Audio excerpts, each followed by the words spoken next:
Welcome to my very own first edition of Halloween Weekly News, where we discuss the latest Halloween news every Friday. These updates will include information on Halloween decor, food, fun, and of course my favorite thing, blow molds. This week we've got 3 new updates, and since it's our first one, I figured we'd start out with all the news that you've missed so far, kind of give like an overview of everything that's been going on. And then the stuff that's just happened this week will be at the end. All the way at the beginning of the year, back to the beginning in January, there were 2 updates. So Halloween Horror Nights gave us their dates, and Lemax posted their Spooky Town collection. In February, we heard from Lowe's and HalloweenCostumes.com. Lowe's, there were some leaks of some photos of their Halloween setup, and then they posted some listings online that the ones that I saw weren't for sale, but there could have been some stuff for sale. I don't know. HalloweenCostumes.com did a launch video and posted a bunch about some new animatronics that they were going to have. Of course, in March was the Home Depot managers meeting, which had, of course, their setup for Halloween.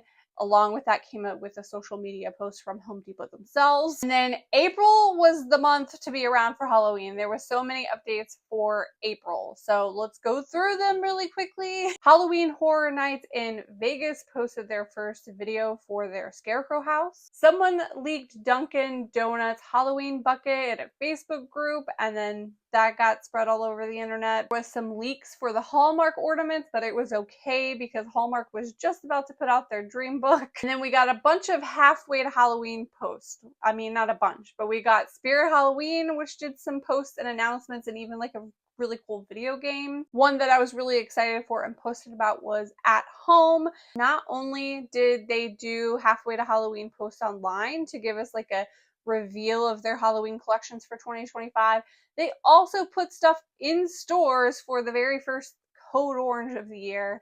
So if you went to At Home at select stores that weekend for halfway to Halloween, they had some stuff in store, which was the giant groundbreaker skeleton, a dragon, and a crow lamppost. Also forgot to mention in April that Mars released their Halloween lineup for candy this year in April, and then through a press release. Speaking of candy, in May, the American Licorice Company, I assume through a press release, but I've only seen All Hallows Geek post about it, but it's the Frankenstraws this year for the Sour Punch straws. I'm a huge fan of Sour Punch straws, so I was really excited to see this.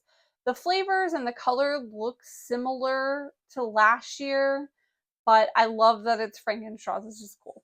Probably the most exciting bit of information that you might have missed was the Cracker Barrel online Code Orange release. They released a couple of Halloween items, including 4 new Halloween blow molds. I did do a full video on that with links and everything if you need it.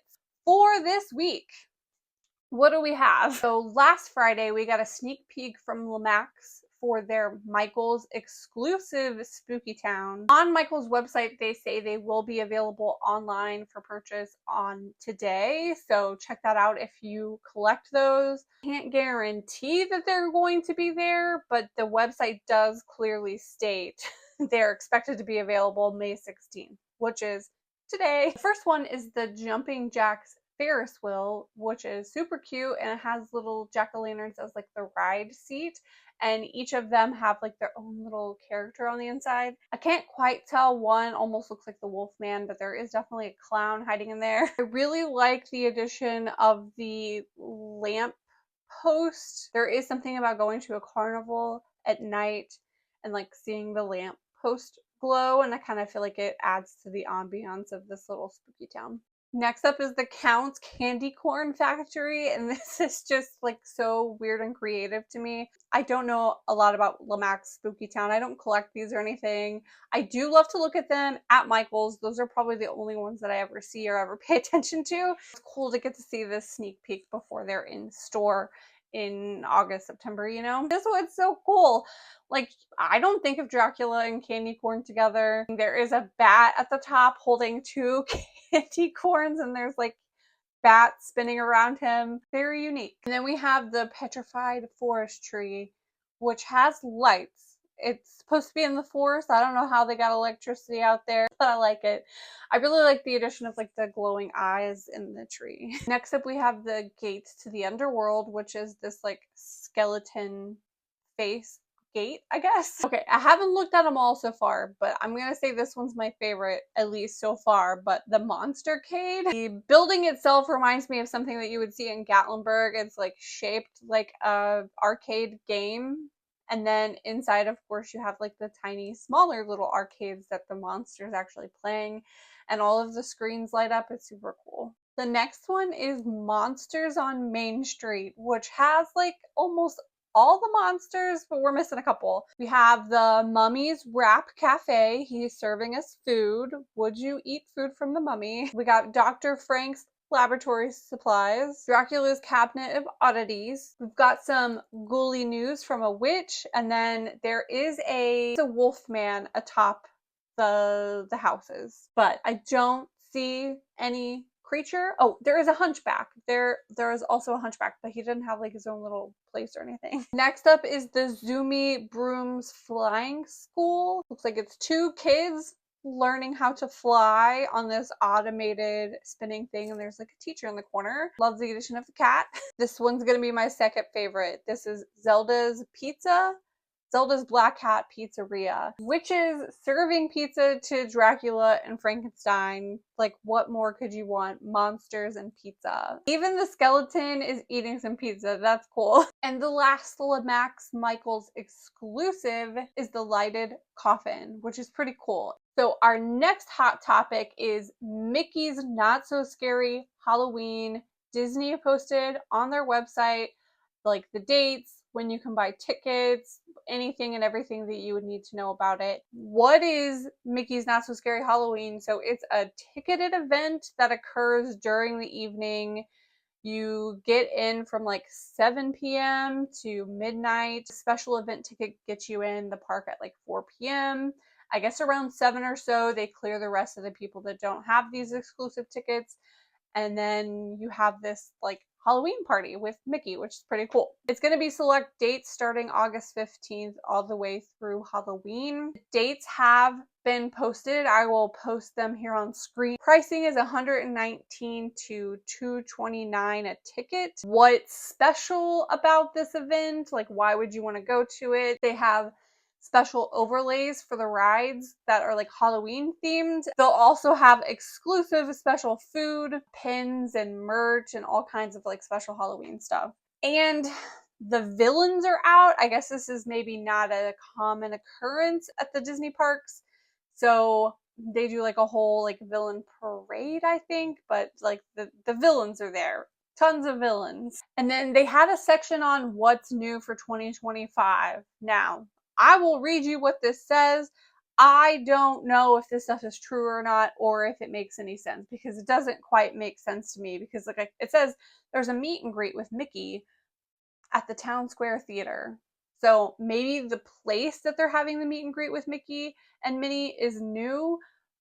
I don't know, that's for sure, because you would think that they always have meet and greets with Mickey and Minnie. It says it's new for 2025. It says, rediscover the Storybook Circus, transformed into like a happy Halloween thing. And then they'll have dance parties that are themed after a movie called Zombies 4, Dawn of the Vampires. I've not heard of that. I should probably look at that.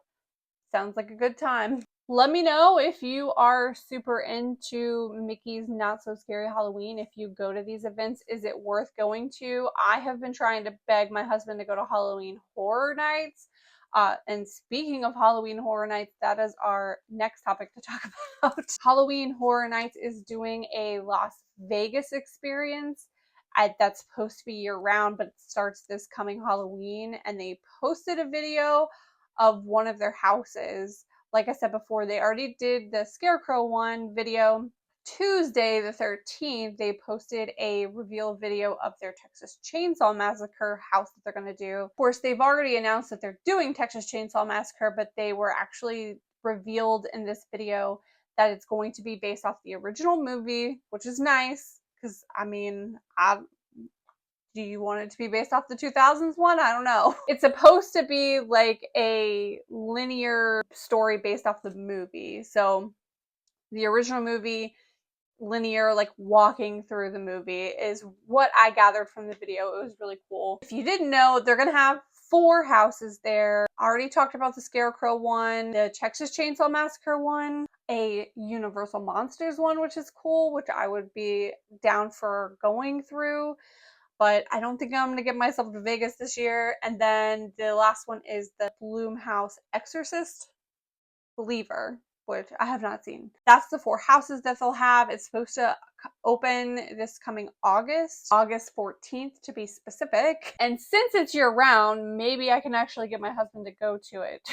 Because I think the problem with Halloween Horror Nights in general is that it's busy and we don't like to be around people. Anyways, I appreciate you watching this video. As always, I appreciate your time. If you are interested in handmade wax melts, I make wax melts myself at houseofwaxmelts.com or houseofwaxmelts.etsy.com. So let me know if you liked this video, if you're interested in having Halloween updates. I know there's a lot of creators out there who do this sort of thing. I feel like I'm one of the few that really hones in on like the decor and the blow mold situations. Hopefully I have a unique take on it that you can appreciate. Thanks for watching. Bye.